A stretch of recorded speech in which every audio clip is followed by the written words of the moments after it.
এই যে যারা যারা বলো না ব্যবসা করা খুব মজা তাদের জন্য দেখাচ্ছে আর কি। এই যে মাল ফালায় রাখলাম, এই যে মাল ফালায় রাখলাম, দেখো সারাদিন সকালে ঘুরে আসলাম, মাল কিনতেছি, কিনে এটা রাখলাম, ঠিক আছে। এই তো এই দিকে আরে কিসে এটা আচ্ছা যাই হোক 1 লাখ মাল বোঝা যাইতেছে না। দেখো ওই যে বান্দা বান্দা করা শুরু করছে। তো যারা যারা ব্যবসা মনে করতে এত সহজ, আহারে এখানে ব্যবসা করলে লাভ না রে বাবা। সকালে যে অবস্থা শরীরের, এই যে দেওয়া একটা ঘামতা আছে তো যারা যারা এত গরু ব্যবসা করলা ভালো, ঠিক আছে, গরু কিনে আনবা লয়ে যাবা বিক্রি করে দিবা, এত ঝামেলা নাই।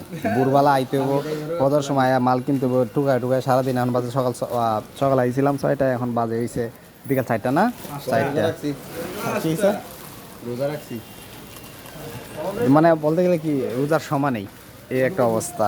বান্দা আছে, বান্দা শেষ হবে কবে আল্লাহই জানে। সো এতটা সহজ না সব কিছু, যারা যারা ভাবে। আরেকটা কথা, সবাই ভাবে যে ব্যবসা করলেই, ইনভেস্ট করলেই লাভ হয়েছে, এরকম কিছু না। আগে বুঝতে হবে ব্যবসার পিছনে কী কী কারণ থাকে, কীভাবে করতে হয় সেইগুলা। শুধু যারা লাভ দেখে ভাবে যে ব্যবসা খালি করলেই সহজ, এত সহজে ব্যবসা হয়ে যেতেছে, ইনকাম খালি, কষ্টটা মানুষের কাছে দেখে না।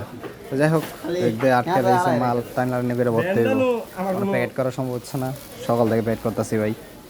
যাই হোক, ভালো থাকবেন, সবার জন্য গুড লাক।